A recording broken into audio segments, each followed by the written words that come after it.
Welcome back to the show. Let's go to line number 2. Mike, you're on the air.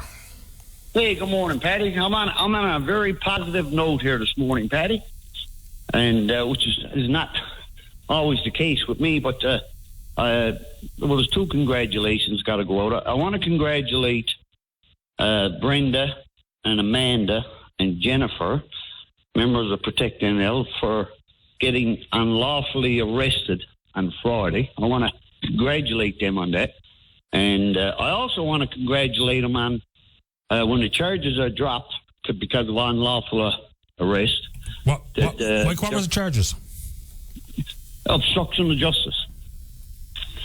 Yeah, and what'll happen when they go to court, because they have a long history of evidence and everything else and stuff in it there, and this is just sort of Trudeau's book and stuff. I want to congratulate them on their financial windfall, because when these charges are dropped, they'll be in a position of suing government, and there'll be another... Sue them for what?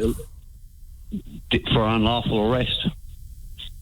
Yeah, and there's a long history. I can send you all kinds of documentation and stuff in that there of unlawful arrest for protesters.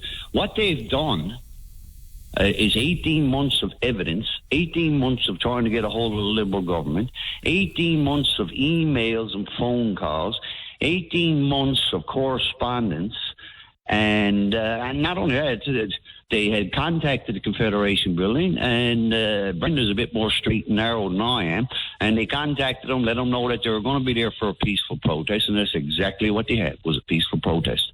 And then they got, because it was parking, 4 parking, if they were there in 4 vehicles, well, it wouldn't have been a problem, but the boat took up 4 parking spots and stuff, and then they went back and they took 1 spot, and they still got arrested. So Herein lies the problem. After 18 months of trying to reach the Premier and Andrew Parsons to get meetings about some very huge projects, their bank of evidence and stuff, they had to go as far. What does that mean, Mike? Their bank of evidence? Evidence of what? Evidence of 18 months of trying to contact their elected members of government about concerns they had, and they were totally ignored. Even the point that I see there where they had Paul Lane, which is MHA for Mount Pearl. He's outside of these projects, and God bless Paul Lane. God bless Paul Lane.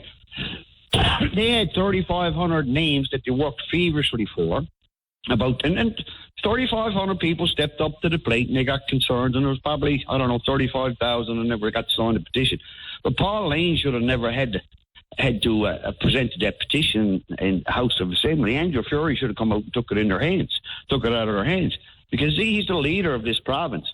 So what transpired Friday is it's not going to work out well. Actually, it's probably one of the best things that could have happened, because this unlawful arrest, and when it goes to court, and the amount of evidence that they got, and 18 months of trying to get a hold of your elected officials, and auto reply, no reply, zero reply, and then finally after 18 months you end up at the steps of the Confederation building with a very peaceful, what were they doing, a land ceremony, for dear God, invoke the Emergencies Act. Like it's and if this doesn't enrage every Newfoundlander in this province, because we are all in the same boat. If you have concerns, your MHAs and your Premier, they have, Paddy, you work with VOCM, you got conditions of employment. Our 40 elected officials have conditions of employment. It's called Code of Conduct, Mandate, Moral Compass, and everything that goes along with it. It's actually called elections. But when you said the Emergencies Act... No, Paddy, I'm going to correct you, Paddy. It's not called elections. No, we've learned to accept that. What? They have conditions of employment, and it's not elections. So they have conditions of employment. We don't have to wait 4 years if they don't fill the conditions, and this is where things got to change. They have a code of conduct. Their responsibility is to the people, to the majority, and I take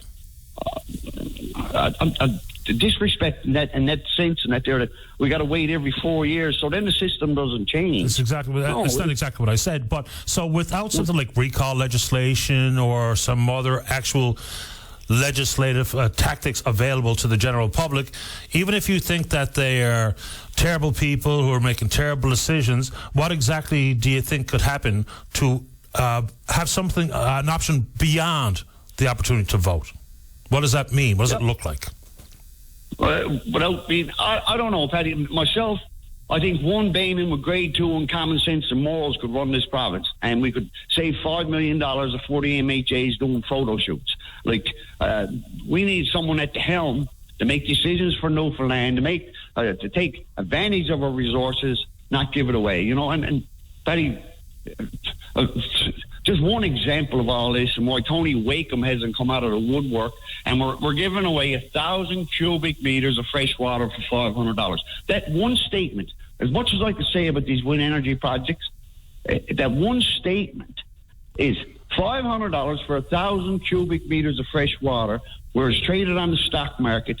There's so much wrong, but I don't want to get off track. I want to stay on what happened and transpired Friday. When I seen the pictures and the video, and I've never seen it from media, by the way, which is unfortunate, but 3 women forcefully being taken off the boat while they're doing a land ceremony, beating on a drum, and been 18 months fighting this battle. I was part of Rally for the Rock, 9 days across the province, paid for my own diesel, paid for my accommodations. We made awareness to thousands of people because that's how passionate I am. And for them 3 women to end up there and be unlawfully arrested, and God bless if there's any justice left in Newfoundland and they go to court, I think it's January the 14th, and hopefully they got the right lawyer, because after the charges are dismissed, unfortunately, it's probably going to cost the taxpayers a lot of money, but it'll be money that was finally, it won't be sponsoring a soccer team in the UK. It'll be paid out to people that were unjustly, you know. But the fact of the matter is, though, people get arrested and charges dropped or dismissed all the time. Doesn't automatically mean there's a civil suit available. Oh boy, I've done a fair bit of research, and I hear that all the time. And a quick Google in Canada, and I can tell you some awful payouts and stuff because of unlawful arrest. So congratulations to them.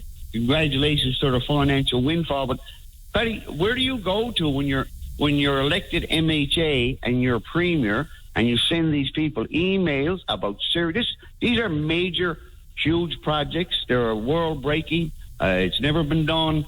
The amount of land that's gone, the size of the turbines, the land grab, you know, and... yeah, just a couple of things on land, Mike. So it's all leased for a purpose, and if you say all the land that will be used, what kind of numbers are you using? Well, I'm only going, and I've heard your responses to some of it. 3.8 million hectares has been rezoned wind energy. Now, we can say that there's only 1.7 million hectares being used from companies that have stepped forward. Irregardless, there's 3.7 million hectares by the government's own admittance that has been rezoned. It's not Crown land. You can't build a cabin there. You can't do any other business there. 3.8 million hectares has been taken off the grid, taken off the maps for wind energy. So we can whistle Dixie, it's not going to happen and all that. That doesn't change the fact that 3.8 million hectares has been rezoned wind energy. So it's a huge amount of land, and it's 1.7 because of the companies now we got interest in it. Oh, okay, that's fine. But it's still, they haven't changed the fact that the rezoning has been done to Crown lands, and we know the Crown lands is, if you look at the Auditor General and what she thinks of Crown lands and the mess that's in there, is it's scary. It's scary. You know, and this is what these people are fighting for, and this is the issues that we want to address with the Premier and the people that this all should have been addressed prior to the wind moratorium being lifted. By the way, this shouldn't all have been done in secrecy. This should have been done with the public prior to lifting the wind energy moratorium after 15 years in Newfoundland. And for these people, when I seen the videos there the other day, I'm going to tell you, I can't tell you how mad I was. I cannot tell you how mad I was and disappointed I was. And the truckers' convoy comes to right to my mind. This is where, and it's happening all over Canada, and people can deny it or not. This Liberal government and the dictatorship and the brutality of it, and what they're doing to the people, it's not going to work out for them, Paddy. No. Andrew Fury should have been out after, even if he could have saved face, after 18 months, at least come out and say, okay, we'll set up a meeting. How hard is that? How hard is that to sit down, and how can we revisit it? Because we have Newfoundland. But let's think this through. The government is all in on these projects. Why? Because that's what they pretty much have said, and they include it in their economic updates and speeches that are made. So they're all in. You get a meeting, and they reiterate their position on green hydrogen and what gets accomplished.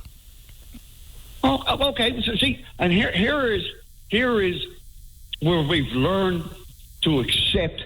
No. Mike, it's not about learning to accept and all the catchphrases that you use and you throw at me, and the emails where you tell me that everybody's stupid. But if the government is all in, then what about all in? I mean, you can be opposed all you like, and so be it. Yourself and Brendan and Karen and whoever else wants to call in complete and 100% full-throated opposition to the projects. Fair enough. The government has been clear. They are in. They think it's a great idea. So that's just a pretty fundamental question. Anyway, I'll give you another quick second before I'm late for the news. Go ahead. Yeah, but I agree if the government all in and, okay, people have accepted, okay, that's what the government is going to do. And there's actually too many people in Newfoundland that just accept that when government make decisions.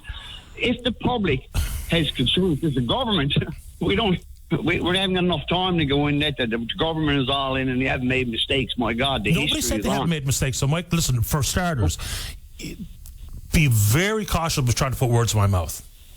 No, I'm not being very... I'm pretty patient, and I'm, accepting all the points being made. But if you put a word in my mouth, it'll be a very quick end of the conversation, or it'll just take a sideways turn. So 30 seconds, and I got to go. Okay, indeed, I'm not. If government listen to common sense Newfoundlanders, and Newfoundlanders are very smart people. They're well thought out. They've struggled living out of a province. They know the shit they're talking about, and they know what they're doing, and they know how to balance the budget. This is what has to change. There's a lot of intelligent Newfoundlanders. Listen to the people, and we're not going to be making these mistakes because there is no money into this on these wind energy projects. It's a green slush fund giveaway. It's connections, backroom deals, and it's proven in the federal government, and it's happening here now in the province. And if Andrew Fury is just and morals and got principles, they'll listen to the people. These projects are a failure. They're going to cost us money already in the courts of these women and stuff. Maybe start listening to people that knows what they're talking about. Thanks, Mike. Okay, thanks, Paddy. Thank you very much, my friend. No problem. Bye-bye.